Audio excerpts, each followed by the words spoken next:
Welcome back to the Martial Arts Mania Podcast. I'm AJ. And I'm Gavin. And we're back once again with audio and video. So don't forget, for our audio listeners, you can now watch our wonderful mugs on YouTube. We're getting there, still getting there. As you can see, my setup is slowly getting there. I have pretty much now the setup where I will be sitting. I don't technically have a desk. I was just telling Gavin, actually, I've Jimmy rigged it. So technically, my computer is on a nightstand. I'm in my computer chair, and the microphone is actually hooked up to a separate computer chair, like clamped onto it right here. So yeah, and then obviously I still have a bit of blank space behind me right there. So I'm figuring out how I'm going to fill that. Originally, I was actually going to sit in that corner. I even used AI to try to like design a look for it, but it just felt so cramped. It just didn't. It didn't go for like the look I wanted, which you know, to display all my stuff. So probably going to stay more with like a medium long shot like this, as opposed to too close. You don't need to be too intimate with me, right? So I think this works. If people don't like it, you can write in the comments, as people say. Let me know. Hey, no, I want it to be closer to you. But then you also don't get to see all this wonderful stuff. Also, in terms of post-production, I will be taking more time. It'll depend on the week. So certain weeks, it's going to look where it's just the split screen with us if I don't have time to go through. Because my podcasting software won't automatically do, like, the switching edits, formats. Yeah, you have to do it manually. So on some weeks when I have all the time in the world, I will go through and it'll switch from like single cam, or, view, double. Other weeks it's just going to be the split screen. Probably most weeks just the split screen because, as I mentioned, I was going to say, we're busy when you have all the time in the world. Yeah, I don't have all the time in the world starting like next week. So, yeah. Well, but possibly next week where I have this to-do list or this list, one of them's going to be gone, and perhaps Mr. Nice Guy Japanese poster will be on that door. Dang! So I'll have my martial arts and my soccer in my dance office. Where did you get that poster? This one? No. Do you think I care about soccer? I'm like, what are you talking about? Mr. Nice Guy, dude. Mr. Nice Guy, I got that at a Japanese video store. I think it was Popeye. The video store was called Popeye. They would have display posters up, and it was a very small store. So when the movie had run its like 1 month course of being a new release, they would give you posters. You would just have to sign up for the poster early on. Can I see? Is that it right there? Next on the ground? Is it there? Yeah. No, it's not. Okay. It's not that. That looked. Oh, okay. So but it looks like it. Yeah. Yes. Let me ask you this then. What is the title of Mr. Nice Guy in Japanese? I think it's Nice Guy. That's what I was going to say. Is it Mr. Nice Guy? Like I was going to guess. So I wasn't too far off. By the way, my TV is casting properly today, which is so funny because my wife is home and she's watching Netflix downstairs on that TV, which sometimes interferes. I was like, yeah, go for it. I'm not going to be even casting anyways. Excuse me. And then, oh my. Protein. Sorry. Anywho, and now it's working perfect. So maybe the key is somebody has to be watching TV downstairs. Maybe that is the key. Or maybe she's just watching the podcast. She's just watching my cast right now. Oh, well, maybe. Yeah, and we both simultaneously have it. So, once again, still figuring out where to look, go back and forth. So, probably when I'm talking to Gavin or whoever I'm interviewing, I'm going to sit this way just because I like looking over this way as opposed to me staring down right here. Yeah. So, that's awesome. I'm looking forward to that. As you can see, I got my poster set up. I had to make some choices. I've got my classic 3 that always go above the Blu-ray shelf. We of course have. Well, we'll start that. This is just like a 36 chamber one I got from an artist the year that we were at LA Comic Con. That's right. Gavin and I did a booth at LA Comic Con almost like 4 years ago now, which was a lot of fun. It didn't get us as many listeners as we were hoping for, people, and we gave out a lot of stickers. Oh my god. Sorry. My protein shake, something got caught in my throat. Okay. Next one. I've got Martial Club, which came with the Blu-ray. It's a great poster. And then, of course, the multi-titled Yellow-Faced Tiger, a.k.a. Slaughter in San Francisco, a.k.a. Karate Cop. That is not an original print. It's a little one I bought off of eBay. And then over here, I do have an original print of the Big Boss. That is one I purchased in Hong Kong from Real East Collectibles. Check them out. But I got it in person before they even had the website. And then you recognize that other one in the middle? Well, yes, I think that's a movie with our sensei. That is correct. Had to sneak Sugarfoot in there. So we've got our Righting Wrongs poster. And then, of course, we've got Enter the Dragon. I have a plethora of posters that could still go. But it's more so I don't want to make that space too crowded. Yeah. But it is a little too empty. So I've got to figure out. I was thinking about maybe doing some of my magazines underneath. But I don't know if that would, look the best. So maybe leave some comments below and give some suggestions. But anywho, how are you today, good sir? What's new? What's happening? I'm doing well. I just got back from the Vale Dance Festival Thursday.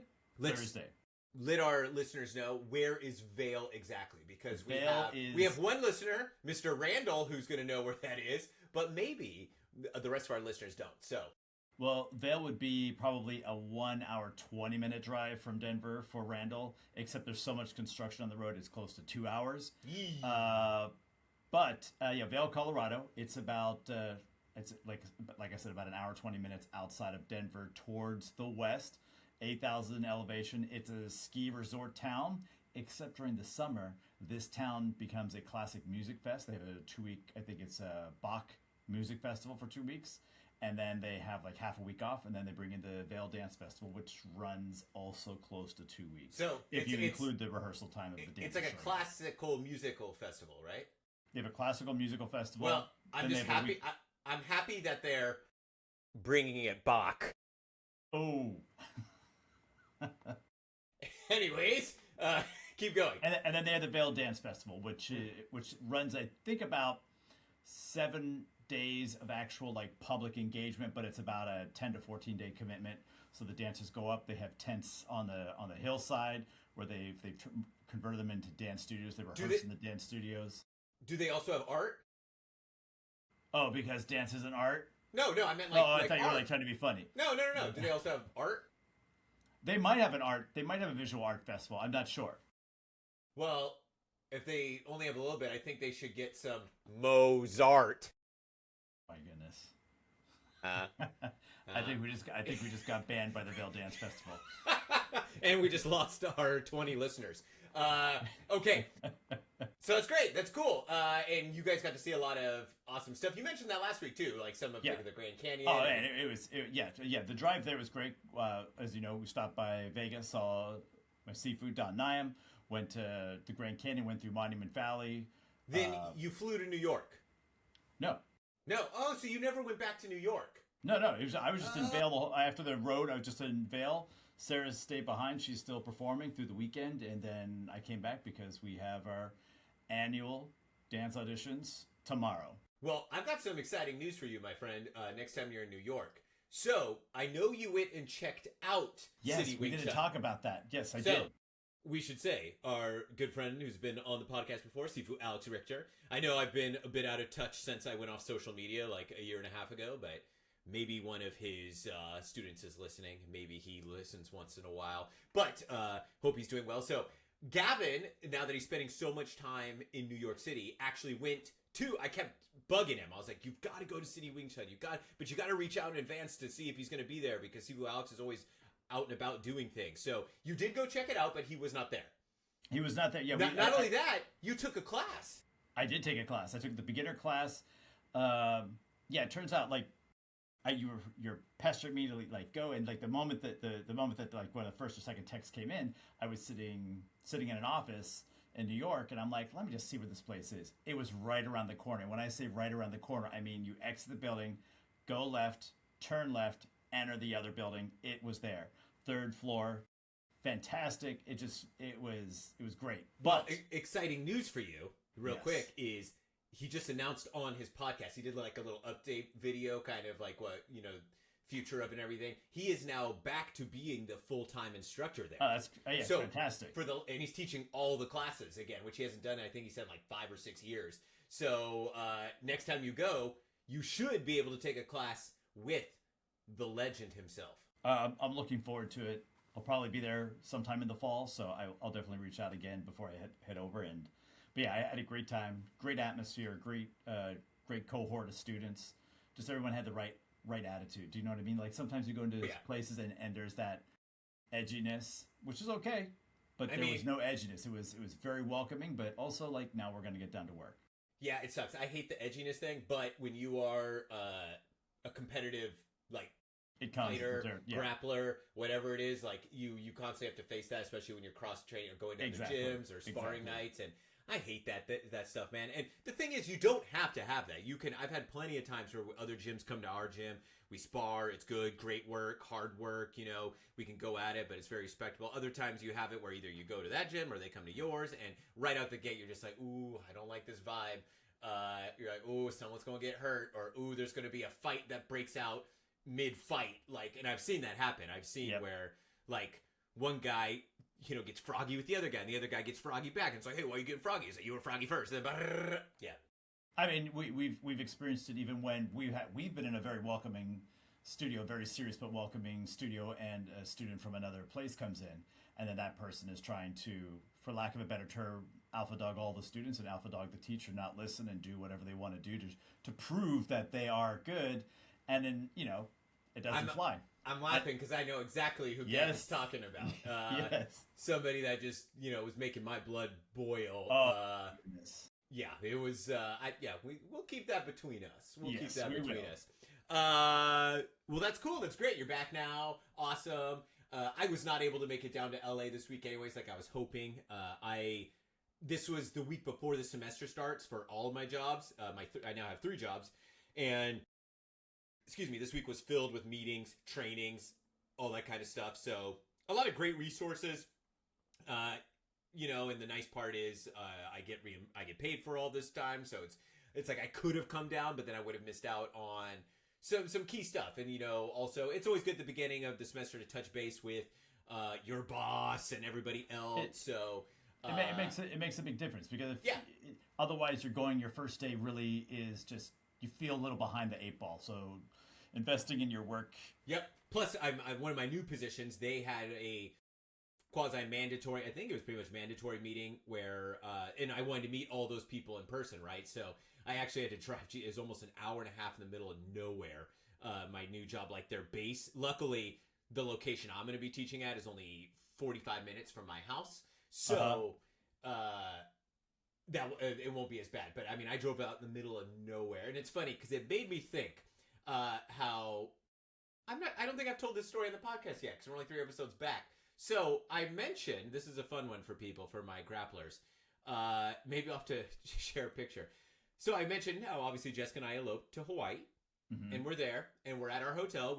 I actually found our hotel. I picked it initially because I liked the gym, and I thought they had a rower. The gym still ended up being pretty good, but they didn't have a rower. I was a little disappointed. But it was right across the street from the beach, right in the heart of the main area, Honolulu, which is what? Waikiki. And like, we saw the fireworks show on New Year's right from our balcony. It was incredible.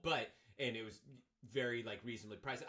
I did a good job, not to my own horn. Anywho, first morning, I'm down getting coffee for Jessica and I'm walking back, and who do I see standing there talking to somebody? But Hoist Gracie. The man, the myth, the legend, Hoist Gracie, as in UFC Tournament 1 champion, you know, legend of the Gracie brothers. And the funny part is, I actually met him what would be 15 years before that in Thailand, when I was first training and fighting there, and he did a seminar. I don't do Brazilian Jiu-Jitsu, but I'm like, I'm not missing out doing a seminar with Hoist Gracie. So I showed him the picture. I was like, hey, we actually met a long time ago, and, you know, blah, blah, blah, I'm here, I'm getting married. And he's like, oh, that's great. And then he asked where, I was like, oh, you know, I was training and fighting in LA forever. I'm one of Sugarfoot's fighters, but I live in Fresno now. And the thing he says to me is, and pardon my French, ladies and gentlemen, but he says, Fresno. Man, Fresno smells like shit. And I laugh because, you know, it's the Central Valley. We have a lot of farm and dairy land. But the funny part is, Fresno doesn't really smell. It just doesn't. Like, we don't have all the dairies and stuff. However, driving to this location I was going at the other day, the city of Kalinga is right off of the 5. So for us to drive inland towards the 5, because when you're going to Fresno from LA, it's the 99. But driving inland to the 5, it's like, you know, an hour from where we are at least. And then and so had he been going to Fresno, like if he was doing a seminar here, he would have gone up the 5 and then cut in that same way. Yes. And let me tell you, folks, Manure it City? definitely is Manure City. I was driving through it and I was like, oh my God, even for somebody that grew up in the general area, I was like, this is, and then it literally light bulb hit me. I'm like, this is where Hoist Gracie drove through. So if anybody is a student of his, a friend of his, you can let him know that it's not Fresno that smells like manure. It is the surrounding areas. But I had to laugh when thinking about that. So yeah, that's what I've been up to. Worked out this morning, had a great workout. You know, last workout of the week is always rewarding but tough. So my body's sore, and then now I'm just going to be finishing some of my syllabi and getting that all launched because the semester starts on Monday. It's amazing that it's already here.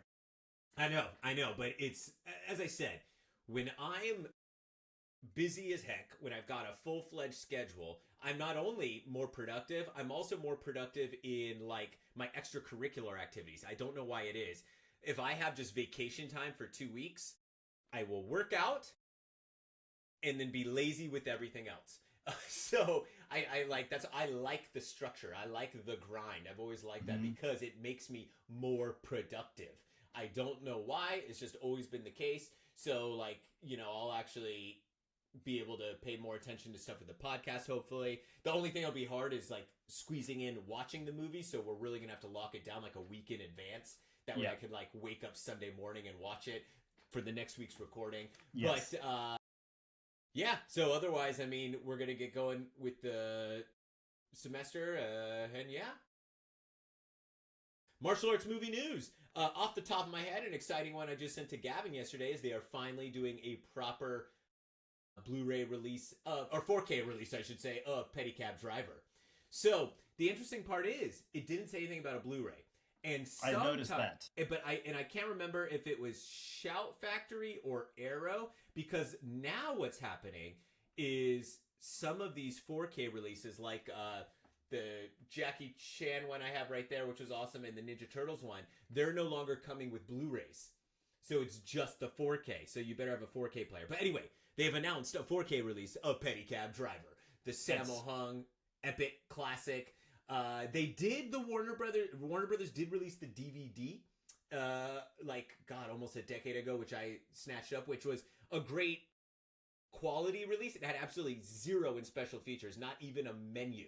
So, but the good news is Warner Brothers, who's been sitting on a ton of these films for years, and, you know, you see it online, like, people that are in the know are like, oh, Warner Brothers has the rights to this and this and this, and they've been sitting on them and not doing anything. Well, we got the Jackie Chan release, which was, they owned the Miramax rights and stuff. Now we're getting this Pedicab Driver one, so hopefully maybe they're realizing the potential in releasing these now, and we're going to get maybe some of these lost titles, if you will. Absolutely. I mean, I think the version of the DVD version I have of Pedicab Driver is the one that predates the Warner Brothers one. Wow. So it's in Chinese with the English subtitles that like bleed into the white T-shirts. Oh, yeah. The burnt-in ones that are... Yeah, the good old days, man. Well, yeah, aside from that, I'm trying to think... really... We got to start taking... We need to start taking notes again, Gavin and I. Yeah, because, we do. We don't have... The funny part is, like, I have a great long-term memory, but maybe the short-term of, like, I just read that online, it's not going to stick in my brain, so we really need to start taking notes again. So I was like, today as I was getting ready for this episode, I'm like, oh yeah, I have my notebook that I haven't like used in about 6 months. So we're on the same wavelength. It's time to take notes and like refer to them. There we go. Okay, so should we get into discussing what we're going to discuss today?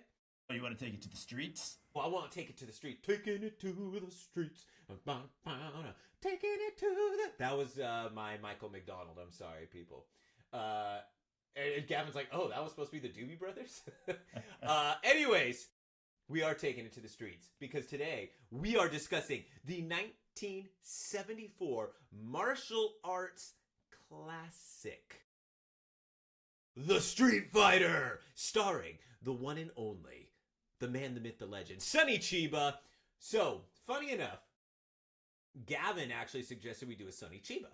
For our newer listeners, maybe you know or do not know, Sonny Chiba is one of my idols, one of the most important people in my own martial arts journey, which I'll get to here shortly. But I thought to myself, oh, have we done Return of the Street Fighter? I'm 99% sure we have. let me go back and check. So as I'm going through all of our episodes, I actually realized, or came to the realization of, not only have we never done Return of the Street Fighter, we've never done the Street Fighter. And I could not believe it. And I think maybe because I've talked about it so much, and maybe because it's been on my Kung Fu Comforts list, I just assumed we had discussed it.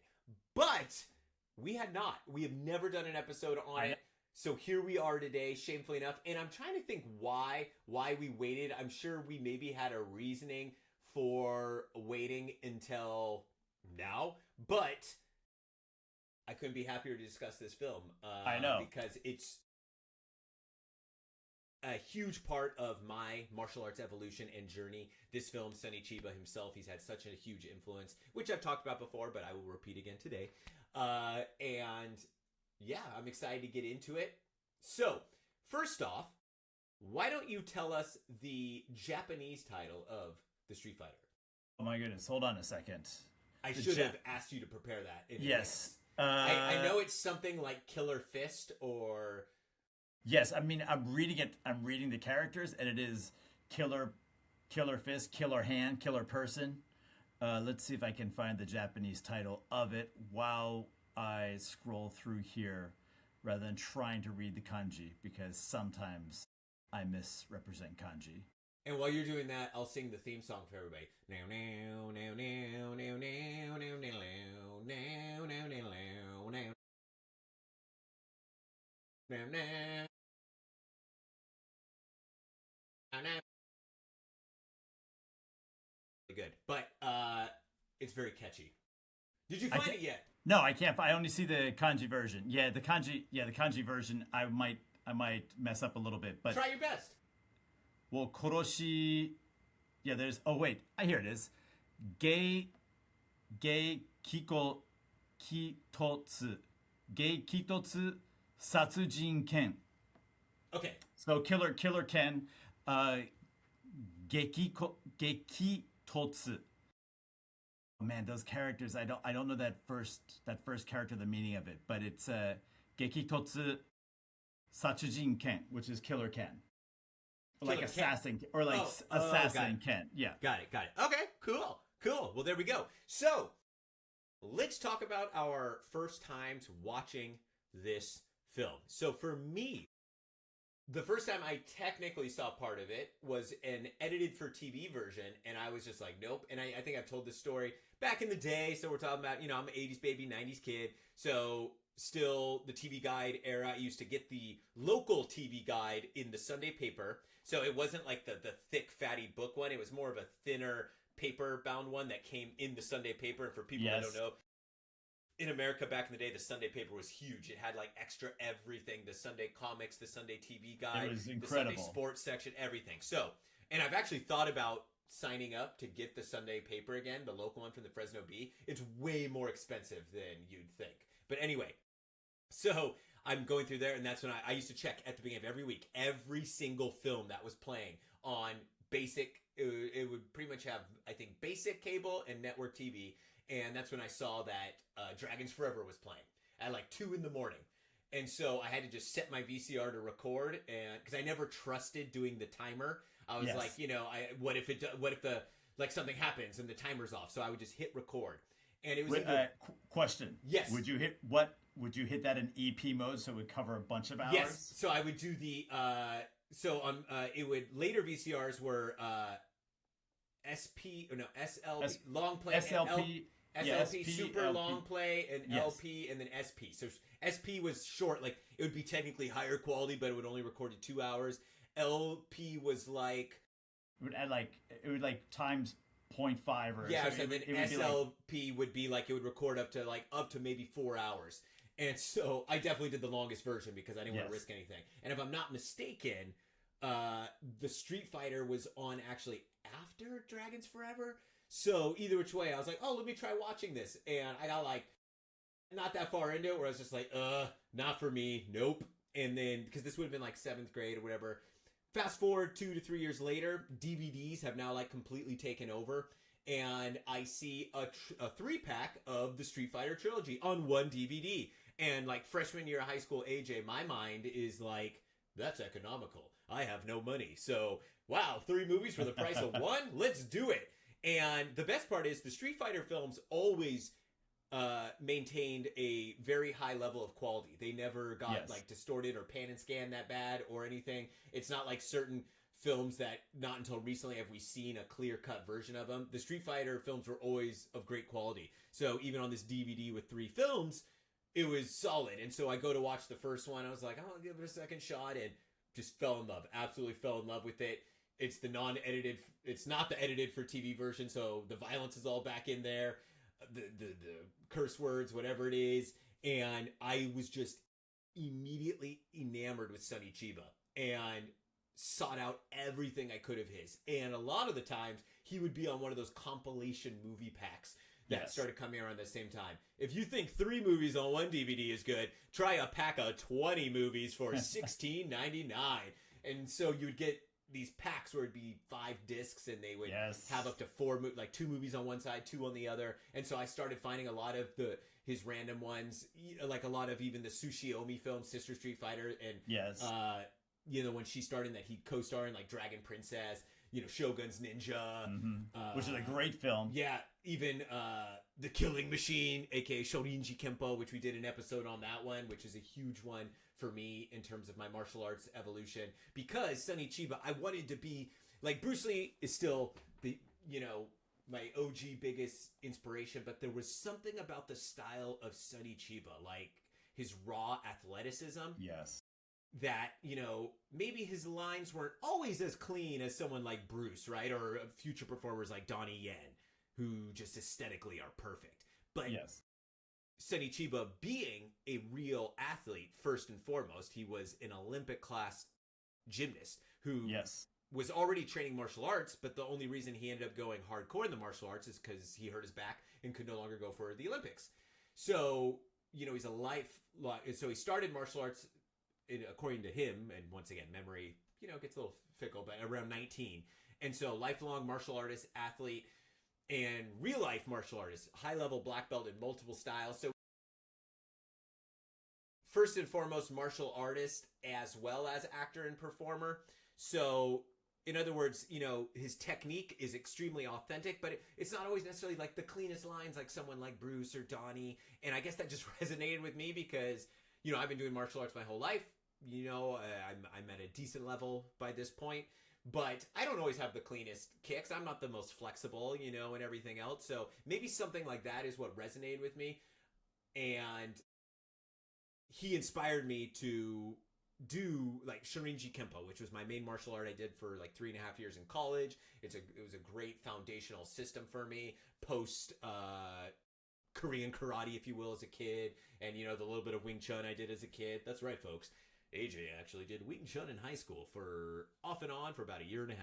But yeah, so Sonny Chiba was a huge influence for me. He's the one that got me into Kyokushin karate, which unfortunately I've never really had the chance to study, even though I've always wanted to. 1 month at the downtown LA dojo, which I loved, but that's all I got to do. So he was very inspirational for me in guiding me during my martial arts journey. And as I've mentioned before, we mentioned on the podcast, he passed away during COVID, from COVID. Definitely, I shed a tear, not gonna lie, because he was so inspirational to me and I never got to meet him. I missed him by like 1 day in LA. The algorithms were off and I saw it was like a meet and greet a day too. Like, don't you hate when those posts pop up and it's like from 5 days ago? It just annoys the hell out of me because this has happened to us a few times over the years where I'm like, damn it, look what we missed. The Sammo Hung screenings at the Academy Museum. Luckily, I caught the end of it. Yeah, and we got to go see 2 different nights, but we'd already missed like 4 nights. And I was like, why? Of all people in LA, we should be the the ones getting that. The stuff they do send us and don't send us. But anywho, I had just missed meeting him and never got to meet him, so it's a bummer. But this film is the one that started it off for me. This film, I think Sonny Chiba himself should more often be included in the pantheon of martial arts stars and pioneers, if you will. But he's not. This film also should be, but absolutely, it's not given as much credit as it should. And I understand if Sonny Chiba and his films aren't necessarily your cup of tea, especially if you're a die-hard kung fu head. But what can't be denied is some of the groundbreaking stuff they did, the authenticity of the martial arts and the techniques, and how, yes, highly inspired by Bruce Lee and the Bruce Lee phenomenon, which was super popular in Japan, but they also went their own way. And Absolutely. throughout his library of work, you actually saw a lot of techniques being utilized that wouldn't be utilized till later. A lot of certain undercranking techniques that are different, like from Hong Kong. A lot of shutter speed manipulation, stuff like that. So, slow to full speed and back in the same shot without any cuts, which takes a lot of planning out. You have to film at a certain frame rate and you have to use certain lenses and everything. So a lot of groundbreaking techniques. Choreography wise, a lot of what they were doing was actually ahead of Hong Kong in terms of rhythm and beats and movement. And one of the things I appreciate about this film and it's funny because I don't think this segment of martial arts cinema, Japanese cinema, really gets enough credit, nor does it have enough academic writings on it. And within the behind the scenes features for this wonderful Street Fighter Collection Blu-ray from Shell Factory, Sonny Chiba, that's like one of the last interviews he did. It's like a 30-minute interview. He calls it karate films. He refers to them as karate films. I've thought that maybe the better term would be like Kempo cinema, right? Like Kempo, the word Kempo, which is like the transliteration of Chuen Fa, like fist fighting method, because it's all inclusive. It's not just karate. It's like obviously they utilize Shorinji Kempo. They utilize a lot of different martial arts, but we'll just call it like karate cinema. There's not enough written about it. There's not enough credits given to it. I would love to make that my field of research, and maybe I possibly could here in the future. But these films, in comparison to that era of Hong Kong filmmaking, so 1974, yes, Bruce Lee has already come and passed away, but a majority of the films, even the Shaw Brothers ones at that time, were still kind of like what they called the basher genre. The choreography wasn't as clean yet. Lau Gar-lung still hadn't quite come into his full-fledged, beautiful choreography. They were getting there, and there were certain films, outliers, if you will, that stood out, that were different, and even Golden Harvest with some of their more Korean-based martial arts films, like Hapkido and When Taekwondo Strikes. They were doing some stuff that was, a little bit different. But for the most part, a lot of these like basher genre films, the movements weren't as clean. They were still heavily influenced from even Chinese opera, and so it was a little more stagey and not authentic. The way they filmed stuff, especially the way they did any sort of grappling, was always not great. And even like the way they portrayed other foreign martial arts, like whether it was Muay Thai or karate or judo, was always super inaccurate. The thing I liked about these films where the martial arts were always so authentic and real because the performers were 9 times out of 10 real martial artists first, or had to be trained hardcore like Tsuchiyomi was. So Sonny Chiba, for example, as we mentioned, he started at age 19. He mentioned he started in a different karate, but didn't say what kind it was. But then after he got hurt, decided to go and train with Masoyama himself, the founder of Kyokushin Karate. So he went and was one of Masoyama's OG black belts. So he's an authentic black belt in Kyokushin Karate. He's also a black belt in Shorinji Kempo.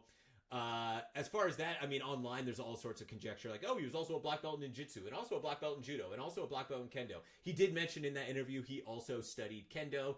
So really the only martial art I can 100% verify that he is a black belt in is Kyokushin. 99% sure Shorinji Kempo, because I've seen like pictures of him in Sodoshin, and he did the film. So and his Shorinji Kempo is just really stellar when he does it on screen. So, but yeah, real. So these performers, when they're fighting and they're doing their stuff, it doesn't. It looks just more authentic to me. Well, so that's something that stands out big time to me. I mean, the thing that I really appreciate about this film is what you touched on a little bit, the level of innovation that takes place, but also the level of the way they frame the shots. Yes. And the way they let the scenes play out, the choreography play out, because it does, there's no like hidden camera technique where you're like trying to hide someone's inability. It's let's show the camera and the editing for most of this film is trying to show the actual ability of all the performers. And there's some great frame shots, and like you were saying, it was ahead of its time, and perhaps it was so far ahead of its time, or perhaps because it was coming from Japan, it didn't already have like a global market necessarily, particularly for this type point of Japanese filmmaking. It was kind of going through this transition of these great, epic, iconic films that we all know overseas, and the amount of money that was costing to make those films, and the transition to television, commercial, and also that what we talk about where in the 80s it starts to emerge the bui cinema, the video cinema, movies that are made for straight to video market. There's this period of transition, so there isn't necessarily, even though it's Toei is behind it, there isn't this huge traction or audience that's already going to grasp onto something that is completely innovative. There's also a period of a lot of Yakuza films coming out, which this is right in line with that. But this, the director had also, I think, right before that, directed some Takakura Ken movies. One of them it's kind of one of my favorites. It's the Japanese title is Bokkyo Komori Uta, which is, it's kind of this Yakuza film with a heavy dose of melodrama.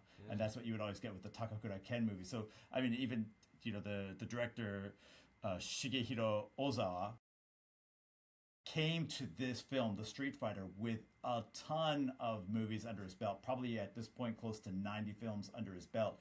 Ooh. So you had this, I mean, he's directed about 110 films according to my research.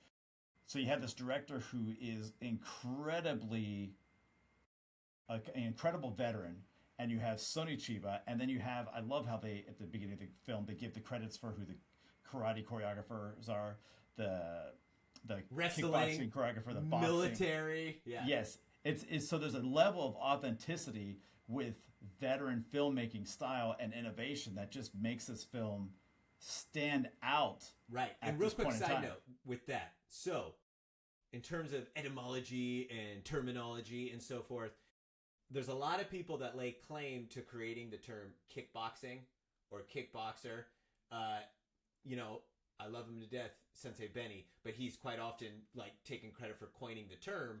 But a few years after this film would have come out, right? And the English dub version came out at around the same time as the Japanese version. So point being, the term kickboxing has been around for a long time. In fact, there's actually an Australian newspaper article from the 1940s talking about someone with the term kickboxing. So the term has been around for a while. I'm just saying this is an example of it being, because it's in that opening credits, as you say, all the different choreographers. But I love seeing that. I know, like, American films, Hollywood films we've caught on to that. Like, the mainstream film industry has caught on to giving choreographers their proper due, stunt people their proper due, particularly when it comes to martial arts cinema. So, but going back to like seeing the three different coordinators or directors or specialists at the top of the film credits, I love seeing stuff like that. But again, there's a lot of people that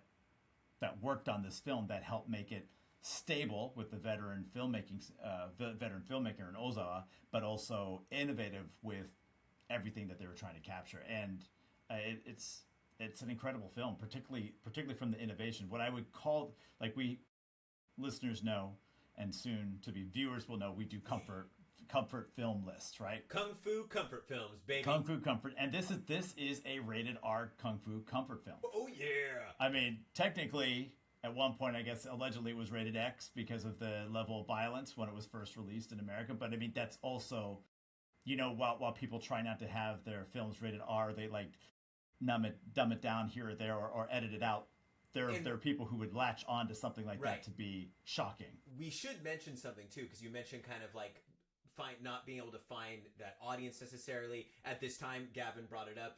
There is also Hong Kong New Wave is the film movement everybody recognizes and know from the late 70s, 80s. This was the time of Japanese New Wave. So, mid-late 60s, a lot of these films that are focusing on different aspects, things that were different than like the Chambara, the Jidageki cinema from before that. They're dealing with like these themes of Yakuza, they're dealing with these themes of like sexuality and exploitive things of nature. And so that's not to say the Street Fighter is part of this movement. It's not. I mean, this Japanese New Wave had kind of its own thing going on. But that being said, this film definitely is much more in line with exploitation cinema of the 70s. And that's kind of the market, or the way it was marketed when it was released was, it's like, oh, the Japanese Bruce Lee, but it was known as being like a very exploitive film, rated X, right? And so that's why the Street Fighter trilogy got this release. Sister Street Fighter got a release, but not the rest of the Sister Street Fighter films. And not a lot of other Sonny Chiba, I mean, I shouldn't say not, and a lot of Sonny Chiba's films did not get released. He still had a plethora of films, but, it's not like, oh, every single Sonny Chiba movie's got to be released, right? Certain ones, yes. But there just wasn't, it's not like all of the Japanese karate films, as he called them, or I like to call it the Kempo cinema films, were getting released, right? So they didn't have what, as Gavin pointed out, like as big of a market as, say, the Hong Kong martial arts films, which in the major cities and the Chinatowns all were getting released, even if it was only in the Chinatowns. It's not like Little Tokyo's had the equivalent in terms of like their theater goers and theatrical releases.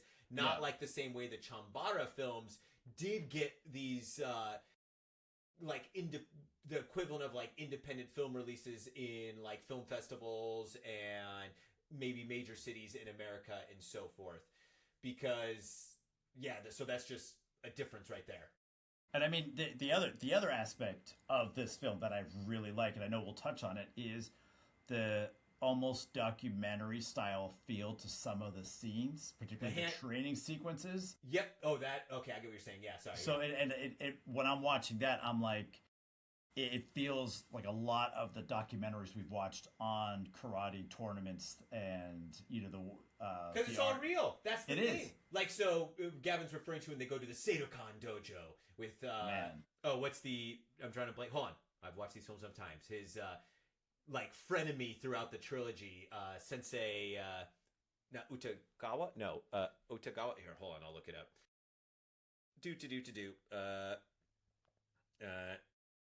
Junjo Ratnos. Nope.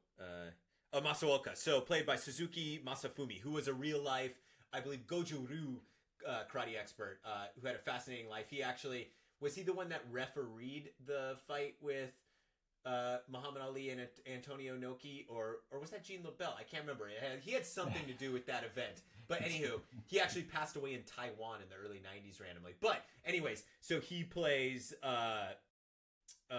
Masuoka, who becomes kind of like his frenemy throughout the trilogy. More friend, I would say. But his Seibukan Dojo, and like Gavin said, it's like a documentary because these are all real students. They're performing like kata, the Sanshin kata, and they're doing all this. So unlike in Chinese martial arts cinema at that time, like you think even, let's say, Fist of Fury, Jing Wuman, all those performers, like you see Jackie Chan, you see this person, whether it's the karate dojo, right? You're seeing Corey Yuen and all those guys in there. Not real, quote-unquote, martial artists, right? You go to the Jingwu school, right? You see Jackie in there. You see some other performers. Not real, like, martial artists. They are, like, opera performers and so forth. Whereas this is a real, like, karate dojo. These are the real students performing kata. So it's super authentic. And that's just something that is definitely, as I was mentioning before, and Gavin just brought up again, so different than the Hong Kong films at that time. And for a martial arts nerd like myself, something that really resonated with me.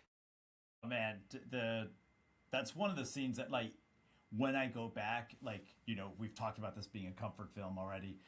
When I go back and say I'm cleaning the house and this movie's on, that's where I stop cleaning, stop doing whatever else I'm doing, and I am riveted by by the entire training sequence, from air quote just the kata through the breaking of all the boards and the tiles. I mean, the sensei is incredible. He is a cannonball. Like, this guy is like 5 feet 5 inches maybe at the most, but he's built sideways. But you see how authentic his karate is, and even in towards the, is it this film? No, the second film. In the second film, there's a scene where the Yakuza come after and try to assassinate him and some of his friends, and he does a judo throw that is just so, like, authentic. And that's another thing. Once again, it's this execution of the techniques which always stood out to me as a kid, and what drew me to these films. Because, for example, anytime you saw judo, like whether it's the Chinese boxer with Jimmy Wong Yu or something, it was always so like terrible. And it's like somebody would grab somebody and the performer would just jump instead of them actually executing the throw. And it actually did an injustice to a lot of these other martial arts, so much so that even me, as a young kung fu head watching these films, would even think, oh man, like judo sucks, or oh man, wrestling sucks, because the way they would portray it in these films was that they were always just so wooden, and there was no explosivity, there was no genuineness to the movements. And energy. Energy. Energy. So and like this guy's a bot. You called it like he's a bottle of cannibal. He's a bottle of energy. Like we talk about chi, we talk about ki. Like this guy, even shot on film, screening on Tubi, digitally streaming on Tubi, you can still feel his strength. It's just like he's got this life force about him, and it's such a pleasure to watch him. And then of course, I mean, Sonny Chiba has that throughout the entire film. Right. And so let's get into the plot real quick. We still haven't discussed that. We're 46 minutes into recording. The plot's pretty basic. Pretty much, Sonny Chiba plays Terry Tsurugi, the street fighter, who's a mercenary for hire. He is the epitome of the anti-hero in martial arts cinema. He is not a good person. Sonny Chiba even mentions in the behind-the-scenes audio commentary how much he didn't really like playing this character. It wasn't because he was a villain, actually. He didn't mind that at all. He was doing this film, Toei. They told him he had to do it. He'd do what he was told for Toei.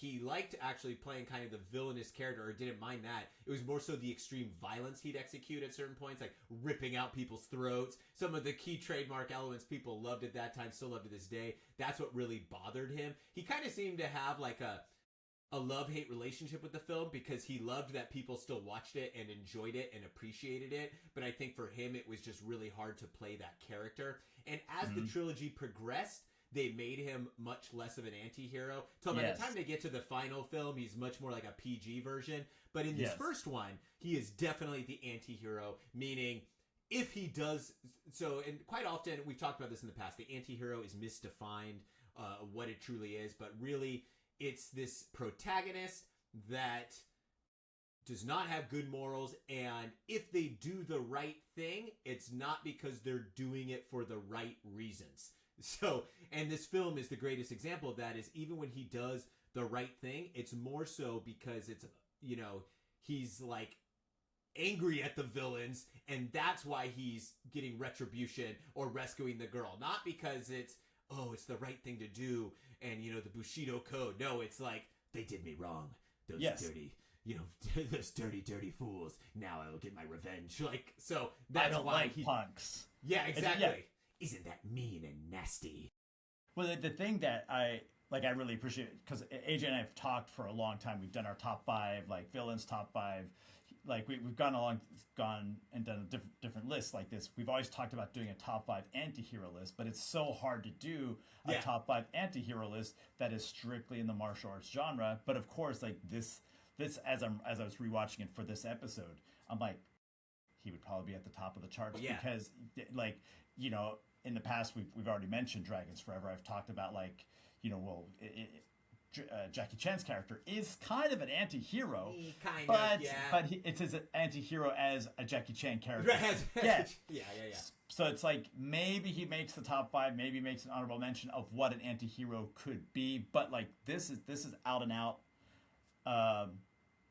just a character who does have maybe some growth because of situations he's put in, but at the same time, that growth might not appear fully until that Return of the Kickboxer or Street Fighter or the third one. Let's do a scenario where Bruce Lee never died, but Sonny Chiba still made the Street Fighter. I guarantee you Bruce Lee would have saw this and been like, I want to do that. Because Bruce Lee could have done a great anti-hero type role also. But sorry, we just segued away from the plot.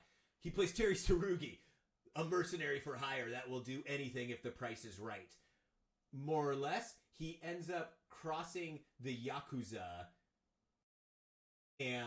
But it's funny, in the English dub, they're nefarious Hong Kong assassination ring, even though the Yakuza is Japanese.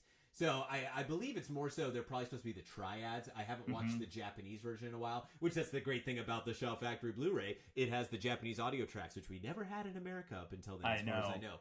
So he crosses the Yakuza, doesn't do a job they want him to do because certain circumstances. So then, because they try to kill him, he decides to try to stop them from doing said job and decides to protect the girl they originally hired him to kidnap. And that's pretty much the setup for the film. So it's not like the plot is that deep, folks. But I figured we should at least just bring it up. So, discussing that first, when I mentioned the Yakuza, they tell him his plans. He turns down the job, so they decide to send assassins to kill him. That's probably my overall favorite fight scene of the film is the apartment fight when they come after him. Just because there is so much there that was groundbreaking in a sense. The fluidity of the choreography, the beats, the extended 1, 2, 3, 4, block, kick, punch, his movements. Once again, some great throws in there. So that's another thing these films did. I've already talked about it now a few times, but in terms of judo throws. But whether it's judo, jiu-jitsu, aiki-jiu-jitsu, it was all coming off as super authentic because once again, they were actual exponents of the martial arts and they could do the movements. Whereas, anytime they would try to do stuff like that in Hong Kong cinema at the time, it always looked so hokey and over the top. Even, yes, the outliers would be if you had Wong and Sik and Ji Han-jae doing their Hapkido displays in films like Hapkido, or not when Taekwondo Strikes, I don't think they did any. But yeah, so otherwise, typically when it came to standing grappling arts, if you will, you weren't getting authentic stuff in Hong Kong films at the time. You weren't getting a real Shuai Jiao master in there, or typically a real Chin Na expert that would display those techniques. So this opening fight, it's got great beats. It's got, you said, the framing is different, medium shots, long shots, the fluidity of the choreography, the beats, which is way ahead of its time, much more kind of like a precursor to, similar to more of the stuff Bruce Lee was doing, right? And a precursor to future kickboxing style choreography. Just the sheer violence of it, the sound effects I love, once again the authenticity of Sonny Chiba's techniques, his poses and lines, as we like to say, are very cool. Yes. And in mid-fight, he decides to do a Sanchin kata type element. Yes, I love that. I love I love where he's where he's calling on he's been hurt, so he's got to call on some strength. And how does he call on strength? Through his Sanchin kata and through. Right. There's some moments in this film that they allow the audience to breathe as well, to get there's certain elements of this film, particularly in the fight sequences, particularly the one you're mentioning, that are just mesmerizing. Yeah, and we should mention also, obviously, he's shirtless in the scene because he was working out before that in his apartment, and also his home workout system, his setup he has, that home gym, is way ahead of its time. I saw that, I was like, holy moly, that's that would be stellar today. I would use that system. I know you would. And we should say that because he has a whole full-fledged home gym. It's crazy, way ahead of its time. It'd be a little big now, but it's the machine type setup you'd have in a normal gym. But we should also say, physique-wise, Sonny Chiba was in phenomenal shape in this first one. Not as much in some of his later films, but in this one, he's in great shape. But he's not oily bodybuilder shape. He's a real athlete. Yes. Nothing compared to Bruce Lee, all right? Nothing compared to Bruce Lee's physique. But in comparison to his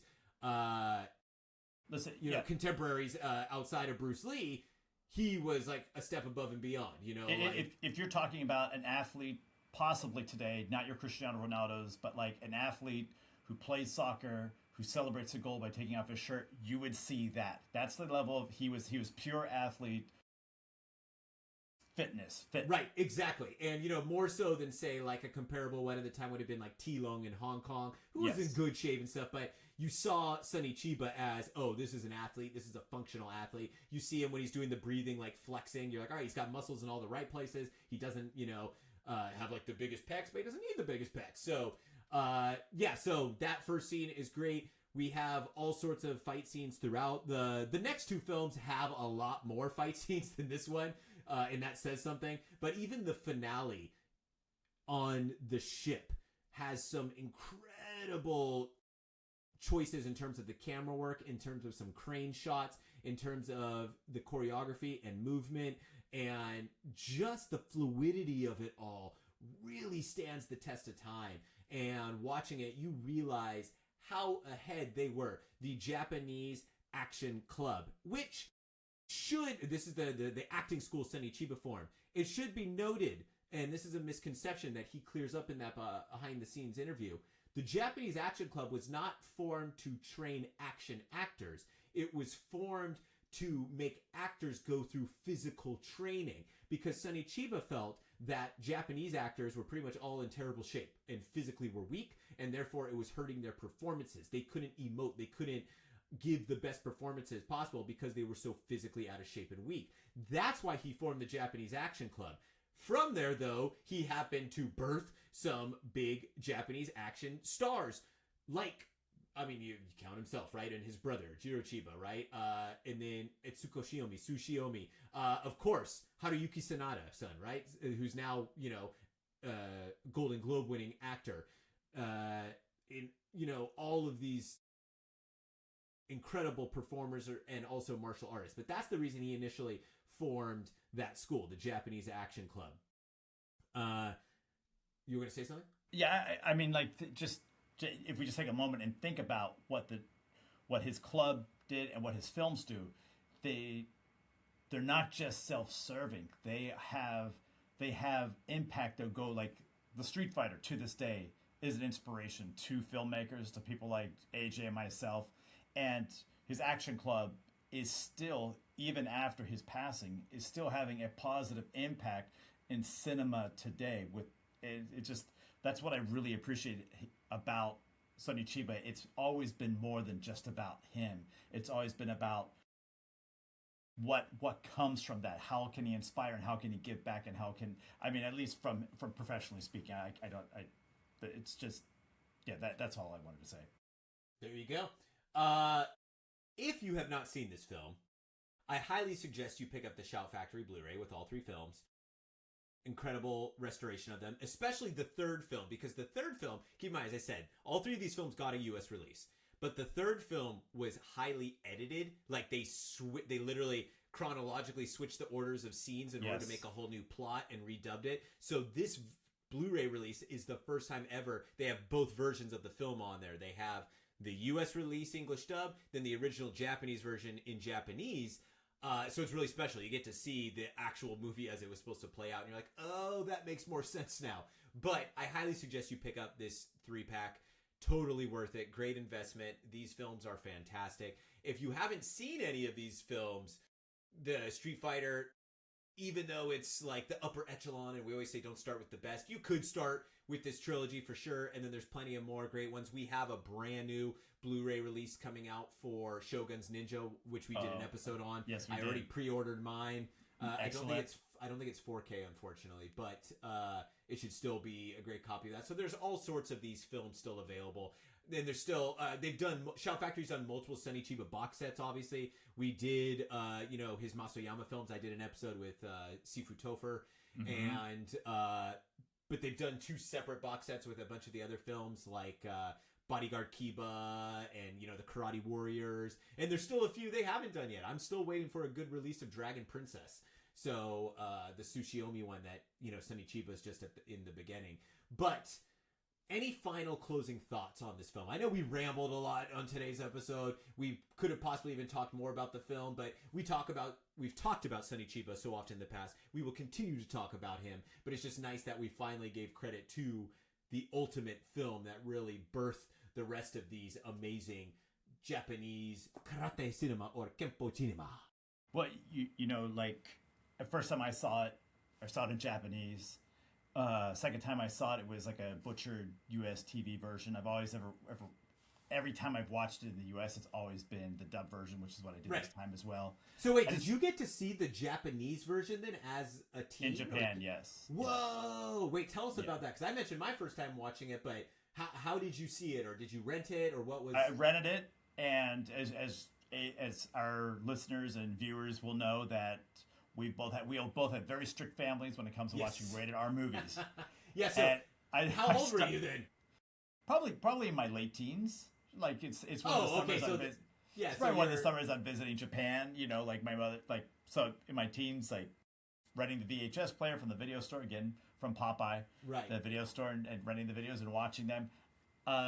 I was going through a Sonny Chiba kick. Anyway, like I remember like turning the volume down and like sitting closer to the TV, even though I was like over a certain age. Like you want to be respectful of the house that you're in, but like oh my goodness, this action is like devastating. We should mention, folks, one thing we didn't even talk about at all is some of the more graphic nature of this film and why Terry Tsurugi is an anti-hero.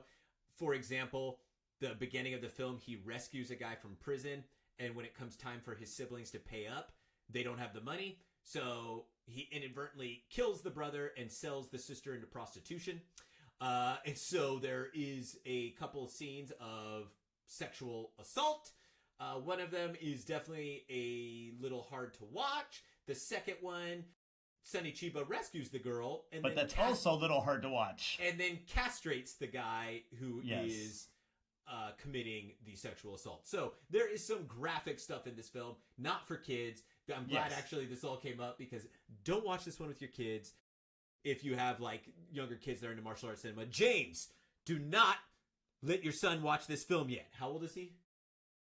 Oh, not old enough. Yeah, that's a no-go. So maybe one day. But yeah, that's funny though. But that's great that you got to see it in Japanese. I know. So every time what I wanted to say is my closing thought is like when I got back to the States and started watching it butchered and dubbed, I was just like, I kind of like shied away from Sonny Chiba for a while. And then once you and I started talking about him and like, getting him back on talking about like the film that we did of his and also like the comfort films, I started rewatching and I started to grow in appreciation of remembering the innovation of what his films brought to cinema and why we have the action that we have today.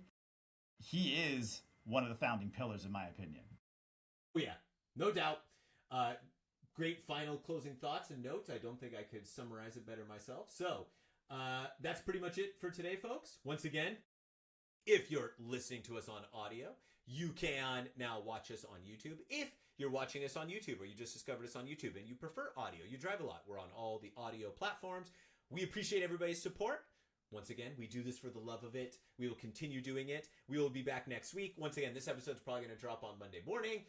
So it should be every week. It may shift a little bit, over time. It's like one week, maybe Monday. The next week, maybe Tuesday, and then Wednesday.